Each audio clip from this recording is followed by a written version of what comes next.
Hey guys, I hope I'm connected and I hope you can hear me okay. I'm outside and they just started the sprinkler system. So I hope it's not too distracting and you can hear me. Okay. Hey Kelby, how are you? Sorry I missed you at the trainers conference. I hope you're doing well.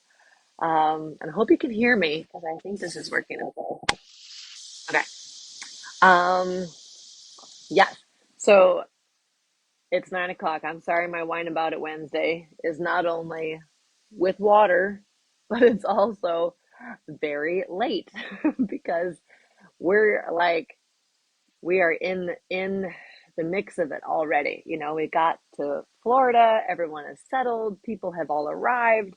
It's the middle of January. The trainers conference just went on.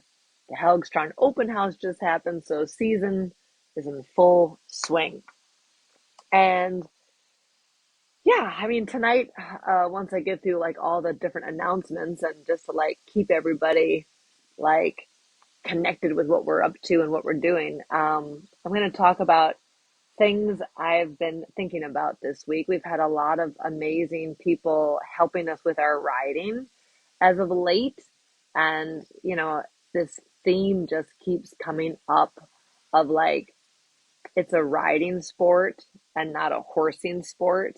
And unfortunately, we just see a lot of people horsing and not really riding. And so I want to talk a little bit deeper into that once I get through all the announcements because there's like so many things. And I see Kelly's here too. So Kelly and I, for those of you in the academy, Kelly and I just did again the tech room chat the other night, and that was super fun. Um, yeah, we always go over an hour, so we're sorry. We're not sorry. But it's always fun to see Kelly, and she's up in Maryland, so she's not down here for the season. But yeah, I think we've got maybe one more tech room chat with Kelly before she gets into foaling season. So join us not this Monday, but the next Monday. We're going to be talking about a little bit what I'm talking about tonight is the whole idea of lower body, upper body. How can ride better? But first, just quick announcements. Okay, so everything is in full swing. Our team is shifting a little bit here. So Carrie just left. She is going back to school. So we were sad to see Carrie go. She arrived safely to South Carolina, but we're sad that she left. But you'll still enjoy some videos from her in the academy on long lining and groundwork and things like that. And she's still going to be, yeah, involved with us. So it's not a goodbye, it's a see you later. But we're excited for her and her new chapter. And for those of you in South Carolina, for the first time since I've owned it, we did close the barn for the winter time. Jessica Davis, someone that I have recruited from the Midwest to come out to South Carolina, she actually moved to one of our clients' house. And so she's got a couple horses there. And so we were able to close Blue Ridge Farm for the winter. And Felix is there, busy cleaning it up, fixing it up. There's a lot of painting to do. And yeah, so Blue Ridge Farm is getting a bit of a facelift. So we will be, yeah, excited to see it when we get back. I will be home again in March to teach. I have to also visit my doctors. So I'll get those dates out to my home crew soon. So yeah, like that's the big shifting for our. We've got some really wonderful girls here with us this season and hopefully for longer. Yeah, so we'll actually maybe I'll do a little introduction to them maybe over the weekend or maybe next week. I'll get them all on here and you guys can meet the new crew. It's exciting. Got some good riders, very good organization, very positive attitudes. Yeah, it's exciting. So that's what's happening with Team Tate. Um, Staffing wise, some other really, really exciting things. We have to give a huge congratulations, and we're so excited and happy for Catherine Williams. I mean, Gideon is pretty amazing, and he is not at all worried about the new kid in town because Gideon, we laughed about it today, that Gideon is very sure of himself and he knows he's not being replaced. And like, she can, like, she can have a little extra ride on this other horse, but Gideon is for sure the favorite. But Catherine just bought a brand new horse, and I want to thank Ashley for finding him and Heidi Dagley for helping everything go through and representing him. So his name is Fairy Tale, and he's just adorable and small and perfect. And we're excited to have Catherine have another horse to ride. And then Jack Latour, we had I had to put on my interview hat, and because Jack has a very successful online business called Equibody, and so Horse and Country came out and did some interviewing with Jack, and you guys should all check it out. Jack has really delved into the importance of physical fitness for riders, and it's been really fun to watch his riding improve. And so Horse and Country came out and they did a nice little series on him. We got interviewed, and I helped him ride his horse, and so yeah, look for that in Horse and Country. And Jack's business is Equibody, and he can help you, yeah, become more flexible, to figure out how to fire up different pieces of your body.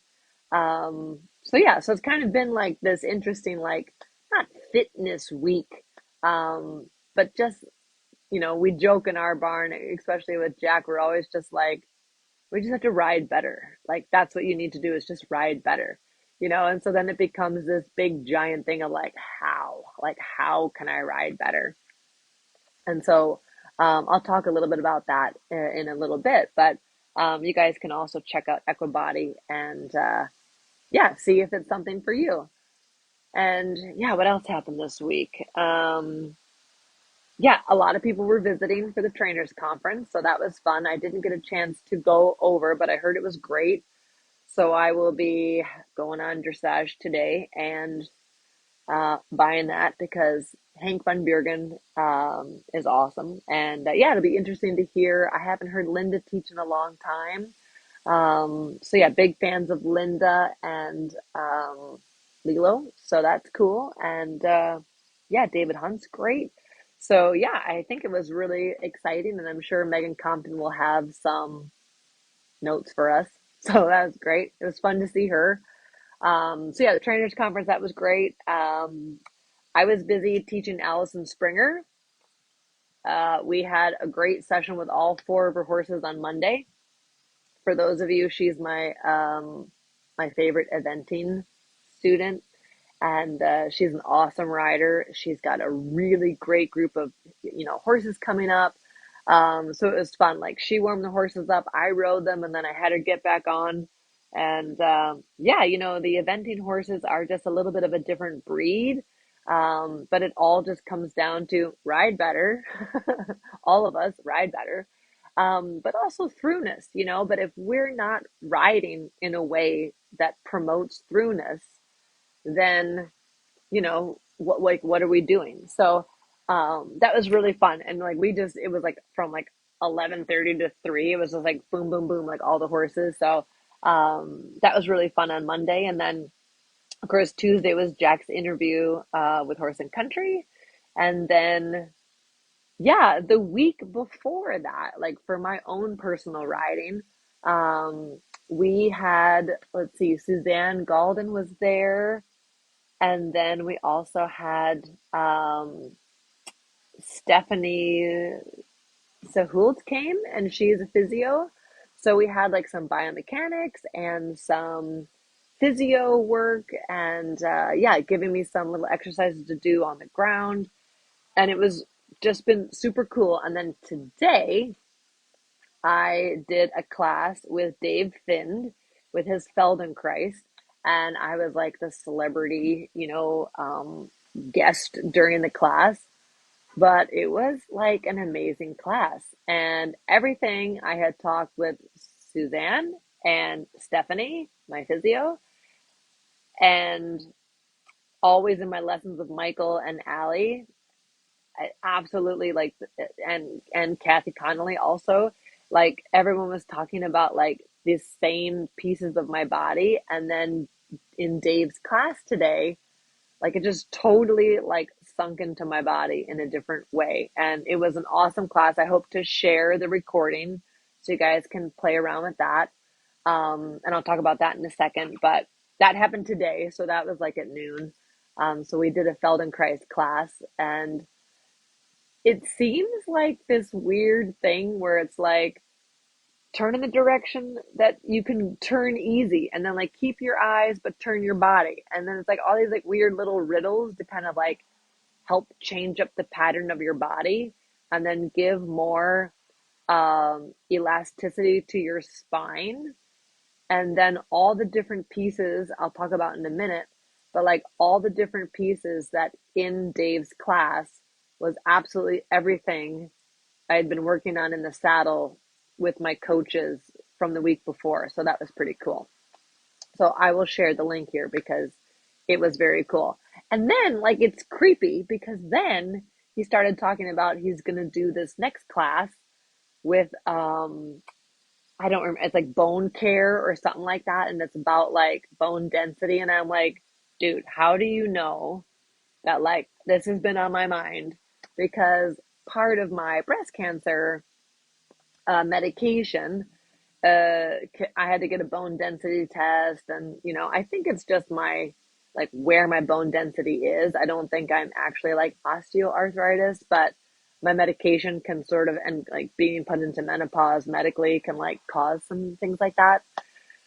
And I'm like, okay, well, I don't want that. So I think I'm going to do his next class, which is all about bringing stability, compression, elasticity to your bones to help your bone density.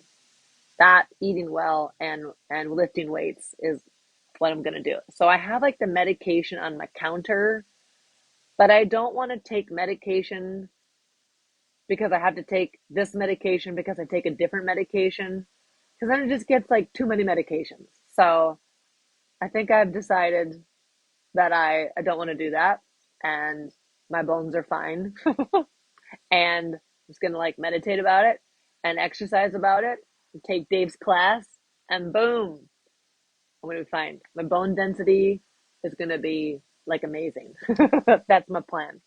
So yeah, so that happened today. So I'm gonna make sure I sign up for that. And then what else happened?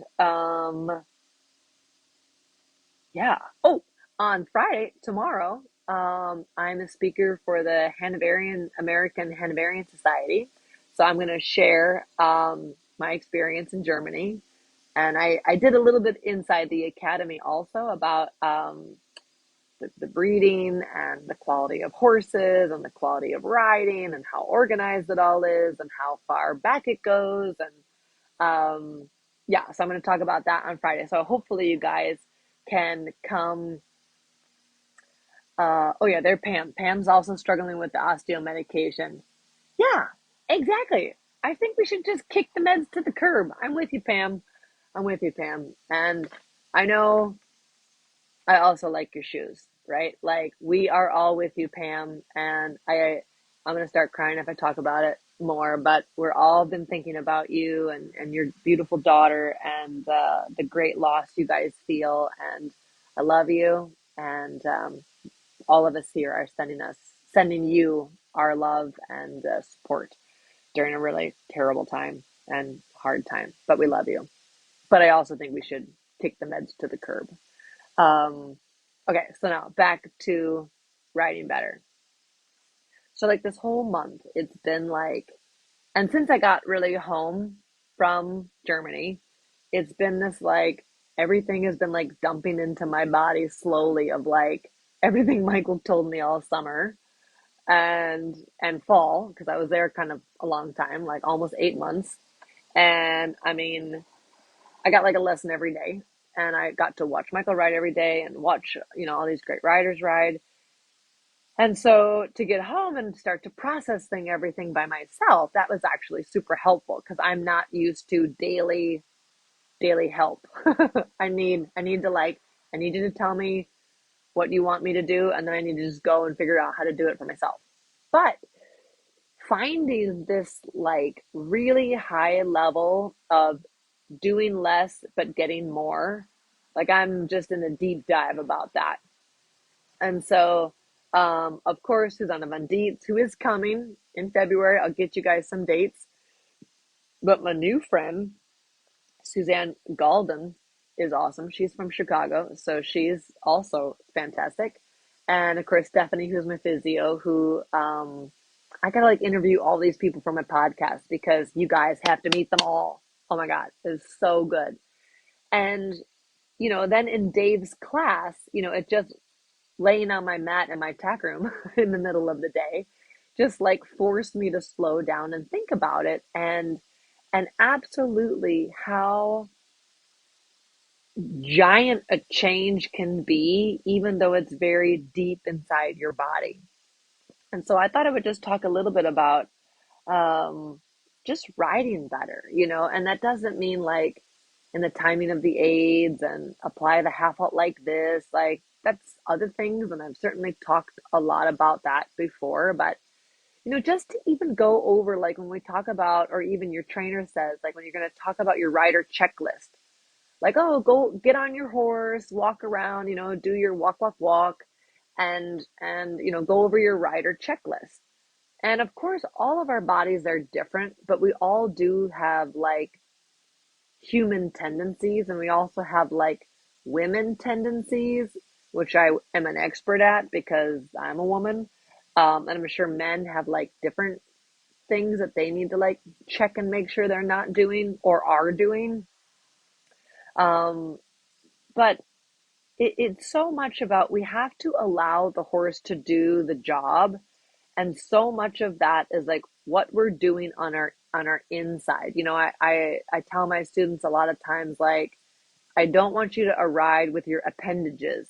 It's not about like hands and reins or like, kick and pull. It's absolutely not about that, and Walter Zettel and Charles DeComfy and, all these great teachers are always like, you have to do less and get more, and I remember Walter always telling me, oh, JJ, you could make three horses canter with that aid. And now, like, I totally get that, 20 years later, it's like, oh, I totally get that. Like, wow. Like my horses are coming to the point where they're much more on my thought, but that's because I'm in my seat. And I think that's interesting for everyone to kind of go through their rider checklist and like ask themselves, like, what what is that? Like, what is riding better? What is my own rider checklist? um I think it's really important to think about, like, how is your weight in the saddle? Am I on my seat bones? Am I on my pubic bone? Am I on my AR? And how much do I feel the horse on my leg? And I think, then again, like a big checklist for the leg is like, do I have an internal rotation of my femur? That is really the number one way to get your spur off of your horse's side. And I will refuse for my whole entire life to clip my horse and leave a square for my spur. I am just not going to spur it. I am going to train my leg to be better so that I don't need to leave long hair on my spur spot. You know what I mean? And I know, like, horses, I had one before that had like hush puppy skin where the spur was from someone before me. And so I had to always ride without spurs and without stirrups. Thank you, Eula, for that. But like, I want to ride better. Like, I don't want to, keep this patch of long hair for the spur. I want to actually not spur them, you know? So it's all about this internal rotation of this femur. Again, riding better, you know, like we just all have to ride better. And if I want my horse to be softer on my calf has to be softer. And so, like, part of allowing that breathable leg to come on and off within the horse's movement and rhythm is that internal rotation of the femur.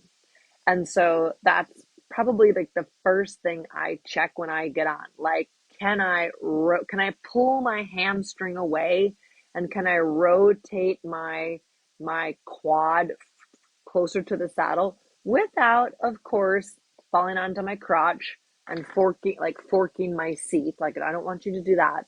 You've got to stay in your seat bones. And of course, that, goes back to suppleness of the pelvis. But that is also something you can work on because it's a riding sport and not a horsing sport. And I will tell you, if you are tight in your hips, your horse is going to be tight in his hips, right? If you're tight in your neck, the horse is going to be tight in his withers. If you are tight in your forearm and locked in your wrist, your horse is going to be tight in its mouth and pull, and then blocked in the hind legs. And then, it's just this ricochet effect. But it is crazy how when we get into a better, correct position, more balanced in our center, the horse is able to perform much, much better, right? Like, it's always that like sweet spot. And all these amazing people that I have had on biomechanics and physios and Dave, Suzanne, Stephanie, Dave, and Susanna Van like they're all like positional people, and Jack talking about like how to fire up different muscles in your body so that when your trainer tells you to rotate your femur, you can, there's so much more work I feel like we need to do on ourselves. Um, because, there's really like an epidemic of the horses behind my aids, he, him, like he's doing this. And it's like, but like, what are you really doing? Like, is your horse not in front of your leg because your leg is too on? But if your heel is up and your knee is up, you've pulled your energy up, and that will tighten the horse up and slow it down. And then you're going to have to kick it and whip it to get it to go forward. But actually, like, it's in your position that can help. And therefore, like, the riding part of this sport, and I know it sounds really simple and it sounds like kind of silly to be like, ride your horse better, but like, we forget about it. We're always like, the horse is doing this thing, he's pulling, he's lazy, he's behind my leg, him, and we just have to learn to ask for what we want in a better way. And that like never ends, right? Like, I talked about this before, like, Michael's a great rider, and Monica Titaresco came and was and helping him. And what did she say? Sit still, do less, mach nix, like, don't do anything, like, sit quiet, we're, ruhig bleiben, like, stay quiet, like, we're all working on that no matter what level, and that's like meditation, right? Like, you get down deep into the silence, it's actually more powerful. And like, where in our bodies can we get down deeper to the silence so that our aids are much louder because we're actually quieter? I hope that makes sense because getting on the soapbox, everybody. um, so like, when we go over this rider checklist, because it is like, if I am tight in my right hip, all my horses are going to feel that. And maybe by horse, I'm lucky, right? I get 8 horses to ride a day. So like, by number 3, like, my right hip is like made its way through its tightness, you know? But like if you only have one horse to ride, like how can we find a way to show up the best way for that one horse to communicate the best way with it, you know? And so going over this rider checklist, I think it's important to ask ourselves like, am I elastic? Am I supple? And do I have tone without tension? You know, Charles always talks about the tone without tension.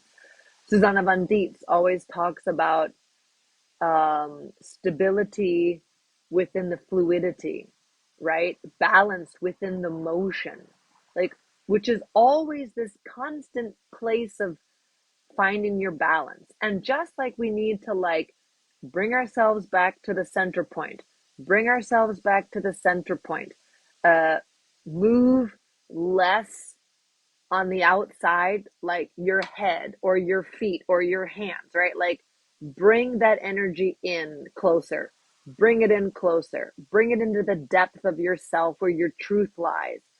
And that's also like meditation, right? Like when we get better at meditation, we get like in the ocean, right? It's like waves and it's like really rough on the top.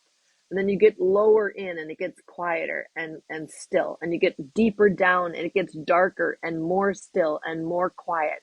Like we have to find the way to get under all the waves and get into the center of our truth, not only mentally, but also like physically, because then we're able to be much louder because we're actually quieter.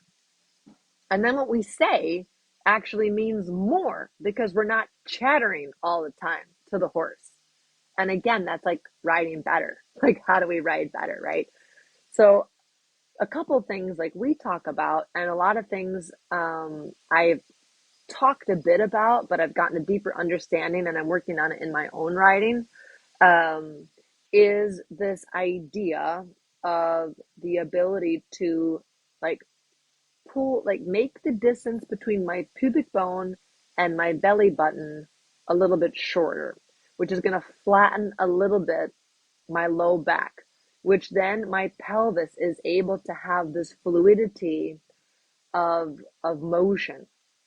It's also important to be able to close and like knit together the lower ribs, like right under the rib cage, right? So like right, I think that's right near your diaphragm. But like in Pilates, they talk about like like knitting in the lowest part of your rib cage, like knit in your lower ribs. And that's changing my chest and sternum very much. And then it's also, again, internal rotation of the femur is important. This ability to um, kind of pull up the pubic bone and shorten the distance between pubic bone and sternum, really, while you like squeeze in your bottom ribs, which is going to elongate the back of your neck, which is like raising your withers. In Dave's class today, we actually did some work on the mat, changing the arch in our low back, which also changes the arch in your neck, right? So as we got our core more involved and we're able to flatten our back, we actually, not in a rough way, but like brought our chin in. And that's where Susanna Van Dietz talks about the elf ears. I call it the ice cream scoop, right? That you can like, which again is like raising whatever, T1 and C7, you know, like you're going to actually like raise your own wither. And that comes, you know, from the abs. And so you can start to feel like as you get more connected to the way the spine has to be elastic and the way the core and the fascia like all work together and what moves what, you will find you have a huge power in your body that can absolutely, as you get focused on something in your own body, the horse will start to get focused on the same part in his body, which is really amazing. And it was really fun in Dave's class. We were talking about how the spine, can actually like become elastic, right? And gain, you can actually get taller, right? Like as you learn to elongate your spine and make space between your joints of your um, vertebral, vertebrae, you can actually like make yourself elongate yourself. And so that's exactly what we talk about the push pop in the canter, right? When I was talking about like when you watch a really good rider, um, like Naomi, thank you. But you are able to watch Felicitas. Sometimes when I'm riding really well, I'll tell Susanna Van Dietz, I'm like, I'm felicitating. It's actually become a verb in my barn to like, I feel like I look like Felicitas right now. So therefore I'm like felicitating. So you can tell her that. But it's this feeling of like inside, I'm not going to like canter my whole body, right? But like, I'm going to be able to like have my rib cage and I can move my spine within my rib cage. And so when I canter, it looks like my helmet's going down, up, down, up, down, up, down, up. But it isn't like I'm like, cantering, but I'm letting the horse, because his thoracic sling is like boing, boing, boing, right? Especially in canter. It is this jellyfish feeling. And like even his diaphragm, like it gets wide and narrow, wide and narrow. And like so like for my body too, I want to feel that buoying, that trampoline can actually move my spine within my rib cage. So like here's my spine and my rib cage is being able to move like in between my ribs. My ribs stay stable, but the horse can move my spine because my fascia is elastic, and my hips and my ligaments and my tendons and my muscles are like ready to absorb the concussion that the horse kind of puts up into my body, and I want to be able to put it back down into the horse. I always used to say, God, this goes back like probably like 20 years. And now I understand it so much more. But even back in the day, I would say, when you're riding, you have to like bring the horse's energy like up into your body, and then you have to give it back down to the horse. And it's not that a great rider is not moving, but because we move the energy into our body and then give it back down to the horse, we don't let it like escape out our left elbow, right? Or we don't let it escape by like nodding our head, and it doesn't like jostle our shoulders, because then that energy is like escaping this little bubble between you and your horse, right? You're like in a little snow globe, and that's your energy in there. And if you let the energy flush out of your body, or your legs are swinging, Charles always calls them like rubber truncheon. And I always think about the guy uh, at the used car sales dealership, the guy in the wind, like the guy with the crazy arms and the crazy legs, and like the wind is like flopping it all around. I always get that guy in my head. I don't know why. Sorry if I just put that in your head. But like Charles always talks about rubber truncheons as legs, and I talk about like the guy at the cars car dealership, whipping around in the wind. And we've got to like center ourselves up. We got to center and get grounded, because there's going to be all kinds of like crazy stuff that's going on. There's going to be things in our brain. There's going to be distractions for the horse. There's going to be, whatever, tension about whatever. And you got to like just find yourself down inside yourself and let the energy come into you, right? Like be open for the energy and then absolutely give it all back down to the horse. And then the horse can actually learn to move more beautifully because now he also feels unconstrained, right? Like horses show us in so many ways that they feel blocked by us. They don't have any problem running around in the paddock, whether they're with their friends or they're alone. They are not like, I'd like to run, but like, I can't. I'm going to stick my tongue out my mouth, right? Or like, I want to go, but I'm going to like go crooked down this long side. No, they're not doing that. They're not doing that by themselves in the pasture. So we are causing that, right? And if it's not our tech, then it must be us. And so we got to ride better.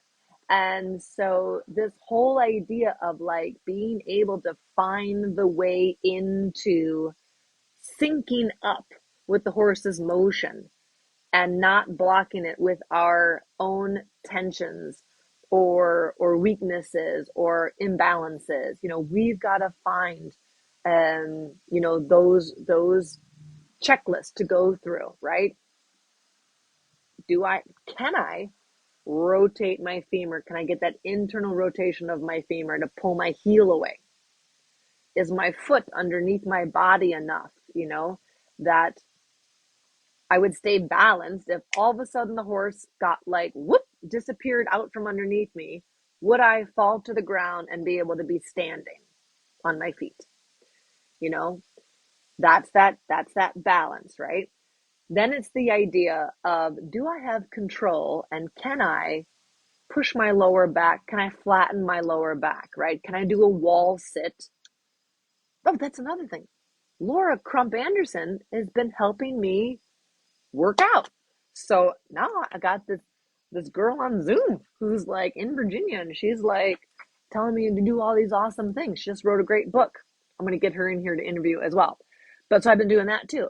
So, she's like, okay, your homework for Thursdays is, a plank and then a wall sit, right?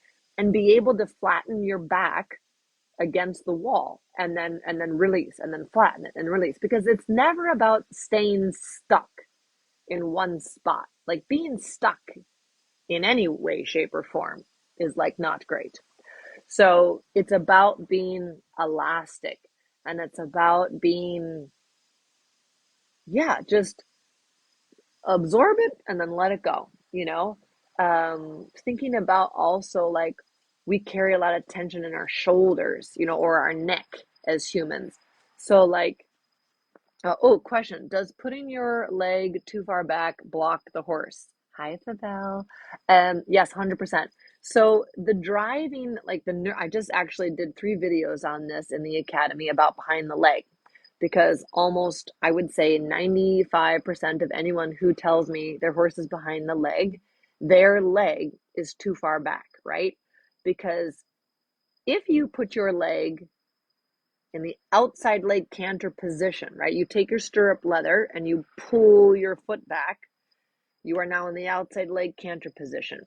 That is for rein back and that is for piaffe. Why? Because that tilts the pelvis underward, like underneath. So if our leg is too far back, not only are we in the soft spot of the horse's belly, we're also near the false ribs, and the horse can push out against us or kick out because it's annoying, right? We've got to get our legs forward up at the girth. And even if we're going to tap them with the stick, Kathy helped me with this today.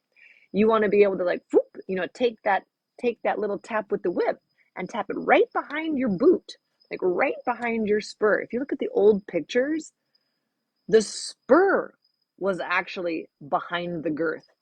The foot was almost like at the girth, right?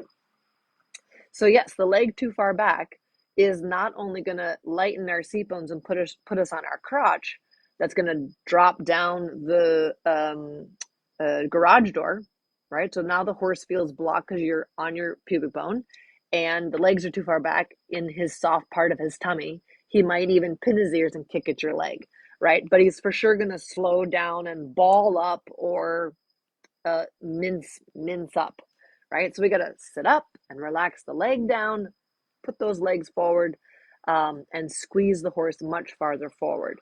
Um, so that's part of that, right? You know, and like a tight hip from the rider can make the horse feel like he wants to go haunches in, you know?